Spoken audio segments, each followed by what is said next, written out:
Hi friends, మనం previous Delhi air pollution part 1 part 2 వీడియోలలో AQI అంటే ఏంటి, PM 2.5 పార్టికల్స్ అంటే ఏంటి, ఢిల్లీ గాలిలో ఏముంది, అసలు ఢిల్లీ పొల్యూషన్కి అసలు కారణం ఏంటి, ఎందుకు వింటర్లో ఢిల్లీ పొల్యూషన్ వర్స్ట్గా ఉంటుంది, ఎయిర్ పొల్యూషన్ మన హెల్త్ పైన ఎలా ఇంపాక్ట్ చూపిస్తుంది, GREP అంటే ఏంటి, అది ఏం చేస్తుంది, పొల్యూషన్ ఇంతలా పెరిగిపోతే మరి గవర్నమెంట్ ఏం చేస్తుంది అని మాట్లాడుకుందాం. ఇప్పుడు ఈ వీడియోలో ఢిల్లీ ఎయిర్ పొల్యూషన్కి పర్మనెంట్ సొల్యూషన్స్ గురించి మాట్లాడుకుందాం.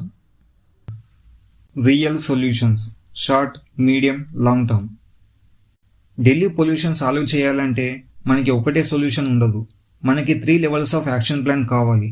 దానిలో solution number 1 immediate solutions. Emergency when air quality index greater than 300 to 450. Work from home for 50% staff. 50% స్టాఫ్కి వర్క్ ఫ్రమ్ హోమ్ ఇవ్వాలి. సో ట్రాఫిక్ తగ్గితే అప్పుడు వెహికల్స్ ఎమిషన్స్ డైరెక్ట్గా 30 to 40% తగ్గుతుంది. Masks are mandatory. N95, KN95. ఇలా పొల్యూషన్ సివియర్ స్టేజ్కి వెళ్ళినప్పుడు pollution ఏరియాలో నివసించే అందరూ తప్పకుండా N95 లేదా KN95 మాస్క్లను వాడాలి. ఈ మాస్కుల వల్ల ఎయిర్ పొల్యూషన్ నుండి మన లంగ్స్ని ప్రొటెక్ట్ చేసుకోవచ్చు అండ్ హాస్పిటల్ లోడ్ని రిడ్యూస్ చేయవచ్చు. Stop all constructions, non essential. ఈ ఎమర్జెన్సీ టైంలో అవసరం లేని లేదా అంతగా ఇంపార్టెన్స్ లేని కన్స్ట్రక్షన్స్ని ఆపేయాలి. Ban trucks, non essential items. Milk and vegetables లాంటి అత్యవసరమైన ట్రాన్స్పోర్టేషన్ కాకుండా మిగిలిన అనవసర ట్రక్స్ని బ్యాన్ చేయాలి. హెవీ డీజిల్ ట్రక్స్ అంటే అవి massive PM 2.5 and nitrogen dioxide generators. So heavy diesel ట్రక్స్ని కొన్ని రోజుల పాటు బ్యాన్ చేయాలి. Water sprinkling and anti smoke guns. Main dust హాట్స్పాట్స్లో వాటర్ స్ప్రింక్లింగ్ చేయాలి. అప్పుడు ఎయిర్లో ఉండే డస్ట్ అండ్ పొల్యూషన్ పార్టికల్స్ తగ్గి ఎయిర్ స్టెబిలైజ్ అవుతుంది. Garbage burning, zero tolerance. Slum areas and అవుట్స్కట్స్లలో గార్బేజ్ బర్నింగ్ ఇమ్మీడియట్గా స్టాప్ చేయాలి. అప్పుడు ఇన్స్టెంట్గా ఎయిర్లో PM లెవెల్స్ తగ్గుతాయి. Vulnerable groups protection. స్కూల్స్ని హైబ్రిడ్ ఆర్ ఆన్లైన్కి మార్చాలి. పెద్దవాళ్ళని అండ్ చిన్నవాళ్ళని ఇంట్లోనే ఉంచాలి. హాస్పిటళ్లలో ఎమర్జెన్సీ బెడ్స్ని రెడీగా ఉంచాలి. ఈ ఇమ్మీడియట్ మెజర్స్ పొల్యూషన్ని స్టాప్ చేయవు, కానీ ఎక్సెస్ స్పైక్స్ని ఇన్స్టెంట్గా కట్ చేస్తాయి. Solution number 2 medium term solutions. 1 to 3 years practical and achievable. ఈ సొల్యూషన్స్ని 1 to 3 yearsలో కంప్లీట్ చేయవచ్చు. Public transport, strongest weapon. Delhi పొల్యూషన్కి మెయిన్ రూట్ కాజ్ ఏంటి? Too many vehicles. ఢిల్లీలో అప్రాక్స్ 12 million రిజిస్టర్ వెహికల్స్ ఉన్నాయి. ఒకవేళ పబ్లిక్ ట్రాన్స్పోర్ట్ ఫాస్ట్గా ఉంటే, మోర్ ఫ్రీక్వెంట్గా అవైలబుల్ ఉంటే, ఎక్కువ మెట్రో కనెక్షన్స్ ఉంటే, ఎక్కువ ఎలక్ట్రిక్ బస్సెస్ ఉంటే, last mile autos and small electrical shuttles ఉంటే, అప్పుడు పబ్లిక్ ఏం చేస్తారు?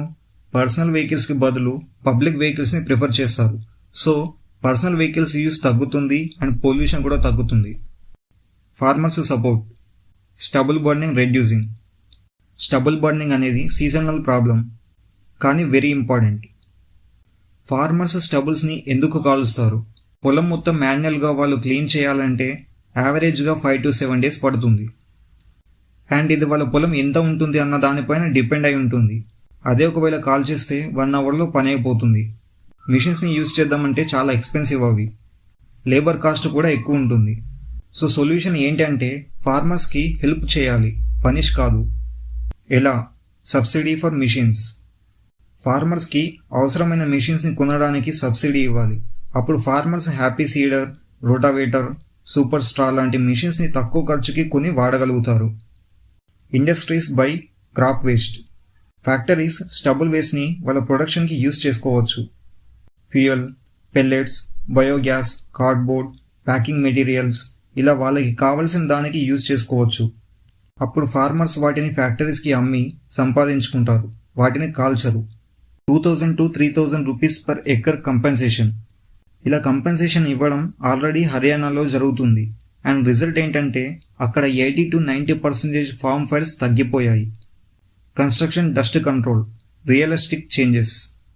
కేవలం కన్స్ట్రక్షన్స్ని ఆపకూడదు, కానీ పొల్యూషన్ కంట్రోల్లో ప్రతి ట్రక్ కవర్ అవ్వాలి అండ్ అన్ని పొల్యూషన్ చెక్స్ని పాస్ అవ్వాలి. ప్రతి కన్స్ట్రక్షన్ సైట్లో వాటర్ స్ప్రింక్లర్స్ ఉండాలి, వీల్ వాష్ సిస్టమ్ ఉండాలి. ఆ కన్స్ట్రక్షన్ ప్లేస్లోకి వేరే వెహికల్స్ని రాకుండా, ఇంకా డస్ట్ పొల్యూషన్ పెరగకుండా ఫుల్ ఫెన్సింగ్ ఉండాలి. ప్రతి కన్స్ట్రక్షన్ సైట్లో డస్ట్ సెన్సార్స్ ఇన్స్టాల్ చేయాలి. ఇవి 1-2 ఇయర్స్లో ఇంప్లిమెంట్ చేస్తే పర్మనెంట్ డస్ట్ రిడక్షన్ అవుతుంది. Waste management upgrade. చెత్తని ఎందుకు కాలుస్తారంటే సరిపడా చెత్త బుట్టలు లేకపోవడం వల్ల అండ్ చెత్తని సరిగ్గా కలెక్ట్ చేసి తీసుకెళ్ళకపోవడం వల్ల. సో ఇక్కడ సొల్యూషన్ ఏంటంటే ఇంట్లోనే తడి చెత్త అండ్ పొడి చెత్తని వేరు చేసుకోవాలి. డైలీ చెత్తని కలెక్ట్ చేయడానికి కలెక్షన్ వ్యాన్స్ రావాలి. స్లమ్ ఏరియాస్లో చెత్త ఎక్కువగా పెరిగిపోతుంది కాబట్టి అక్కడ ఫ్రీ బిగ్ బిన్స్ పెట్టాలి. కంపోస్టింగ్ సెంటర్స్ని ఏర్పాటు చేయాలి. ప్లాస్టిక్ రీసైక్లింగ్ చేయాలి. ఇలా చేస్తే అప్పుడు ఎవరు చెత్తని కాల్చరు, పొల్యూషన్ కూడా ఉండదు. Diesel generators eliminate. డీజిల్ జనరేటర్స్ని ఎందుకు యూజ్ చేస్తారు? పవర్ కట్స్లలో యూజ్ చేయడానికి. పవర్ కట్లో డీజిల్ జనరేటర్స్ని యూజ్ చేయడం వల్ల చాలా స్మోక్ వస్తుంది. సో సొల్యూషన్ ఏంటంటే 24/7 స్టేబుల్ పవర్ సప్లై చేయాలి అండ్ రూఫ్ టాప్ సోలార్ ప్యానెల్స్ని ఇన్స్టాల్ చేసుకోవాలి. Solution number 3, long term solutions, permanent fixes 3 to 10+ years. ఈ సొల్యూషన్స్ ఇంప్లిమెంట్ చేస్తే ఢిల్లీ పొల్యూషన్ ప్రాబ్లం పర్మనెంట్గా ఫిక్స్ అవుతుంది. దానిలో ఫస్ట్ చేయాల్సింది phase out old vehicles, biggest permanent solution. Old cars, old bikes, 10+ year diesel vehicles 10 times more పొల్యూటెంట్స్ని release చేస్తాయి.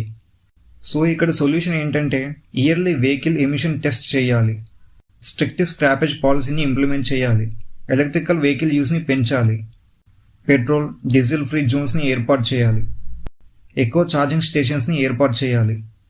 ఇది vehicle పొల్యూషన్ని 40-50% cut చేస్తుంది. ఎన్సీఆర్ వైడ్ యూనిఫైడ్ లా వెరీ ఇంపార్టెంట్. ఢిల్లీ ఒక్కదాన్ని క్లీన్ చేసినా యూజ్లెస్. ఎందుకంటే పొల్యూషన్ హర్యానా ఇండస్ట్రీస్ నుండి, యూపీ ఫార్మ్ ఫైర్స్ నుండి, Punjab crop burning నుండి, నోయిడా నుండి సెకండరీ PM పార్టికల్స్, గజియాబాద్ నుండి విండ్ ట్రాన్స్పోర్ట్ ద్వారా ఇలా అన్ని వైపుల నుండి ఢిల్లీకి పొల్యూషన్ వస్తుంది.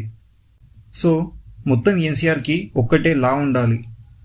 అందరికీ సేమ్ స్టాండర్డ్స్, సేమ్ రూల్స్ ఉండాలి. దీనివల్ల క్రాస్ బార్డర్ పొల్యూషన్ తగ్గుతుంది. Clean energy shift, coal to solar, wind, gas. Long టర్మ్లో solar, wind, biogas, cleaner fuels, no coal based boilers, electrical హీటర్స్ని యూజ్ చేయాలి. Urban planning, make Delhi walkable.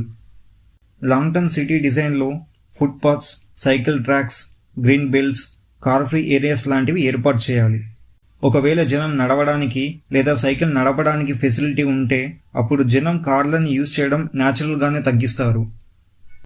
So అప్పుడు pollution కూడా తగ్గుతుంది and జనాలు సైక్లింగ్ చేయడం, నడవడం వల్ల హెల్దీగా, ఫిట్గా ఉంటారు. Land fill elimination. చెత్త కుప్పని కాల్చడం అంటే అన్స్టాపబుల్ టాక్సిక్ స్మోక్కి వెల్కమ్ చెప్పినట్టే. సో లాంగ్ టర్మ్లో వేస్ట్ నుండి ఎనర్జీ కన్వర్ట్ చేసే ప్లాంట్స్ని ఏర్పాటు చేయాలి, రీసైక్లింగ్ ప్లాంట్స్ని ఏర్పాటు చేయాలి, కంపోస్టింగ్ చేయాలి, చెత్త కుప్పల్ని కాల్చడం ఆపేయాలి. ఎవరైనా చెత్త కుప్పల్ని కాలిస్తే స్ట్రిక్ట్ యాక్షన్స్ తీసుకోవాలి. ఇప్పటి వరకు మనం మాట్లాడుకుంది అవ్వడానికి చాలా టైం పడుతుంది. మరి ప్రజెంట్ ఉన్న సిచ్యువేషన్లో మనం ఏం చేయాలి? What you can do? ఇలాంటి పొల్యూషన్లో తప్పకుండా అందరూ N95 మాస్కులను పెట్టుకోవాలి. ఇంట్లో ఎయిర్ ప్యూరిఫైర్ని పెట్టుకోవాలి. ఎయిర్ ప్యూరిఫైర్ ఇంట్లో ఉన్న గాలిలోని టాక్సిన్ పార్టికల్స్ని క్లీన్ చేసి ఎయిర్ క్వాలిటీని ఇంప్రూవ్ చేస్తుంది. మార్నింగ్ ఎక్సర్సైజెస్ని కొన్ని రోజులు మానేయండి. ఇంట్లో ఎక్కువ వెహికల్స్ ఉంటే అన్నీ ఒక్కొక్కరు వాడకుండా ఒకే ప్లేస్కి లేదా సేమ్ రూట్లో వెళ్ళే సమయంలో ఒకే వెహికల్లో అందరూ కలిసి వెళ్ళాలి. ఇలా చేస్తే మన వంతుగా వెహికల్ నుండి వచ్చే పొల్యూషన్ని ఎంతో కొంత తగ్గించిన వాళ్ళం అవుతాం. అండ్ వేస్ట్ని అస్సలు కాల్చకండి. క్లీన్ పాలసీస్ని సపోర్ట్ చేయండి, ఫాలో అవ్వండి. మీకున్న ఖాళీ స్థలాలలో మొక్కలు నాటండి. మొక్కలు పెంచడం వల్ల AQI లెవెల్స్ తగ్గి మీకు మంచి గాలి దొరుకుతుంది. ఎయిర్ క్వాలిటీ ఇండెక్స్ హై ఉన్న డేస్లో చిన్నపిల్లలని, పెద్దవాళ్ళని ఇంట్లోనే ఉంచండి. బయటికి వెళ్లే ముందు మీరు వెళ్ళాలనుకునే ప్లేస్లలో AQI లెవెల్స్ ఎలా ఉన్నాయని ఒకసారి గూగుల్లో ఎయిర్ క్వాలిటీ ఇండెక్స్ని చెక్ చేసుకొని అవసరం అయితేనే బయటకు వెళ్ళండి. ఢిల్లీ ఎయిర్ పొల్యూషన్ని ఫిక్స్ చేయడం ఇంపాసిబుల్ ఏం కాదు, ఇట్ ఈస్ పాసిబుల్. ఒకప్పుడు బీజింగ్ అండ్ న్యూయార్క్ కూడా ఇలానే సివియర్ ఎయిర్ పొల్యూషన్ నుండి బయటపడి ఇప్పుడు పొల్యూషన్ ఫ్రీ సిటీస్ లాగా మారాయి. అలాగే ఇండియా కూడా చేయగలదు.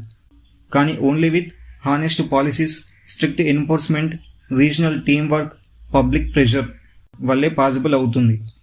ఈ వీడియో మీకు నచ్చితే లైక్ చేయండి, షేర్ చేయండి, మీ ఒపీనియన్ని కామెంట్ చేయండి. Let's create awareness that actually works. This is Raj Kumar. Next వీడియోలో మళ్ళీ కలుద్దాం. బాయ్.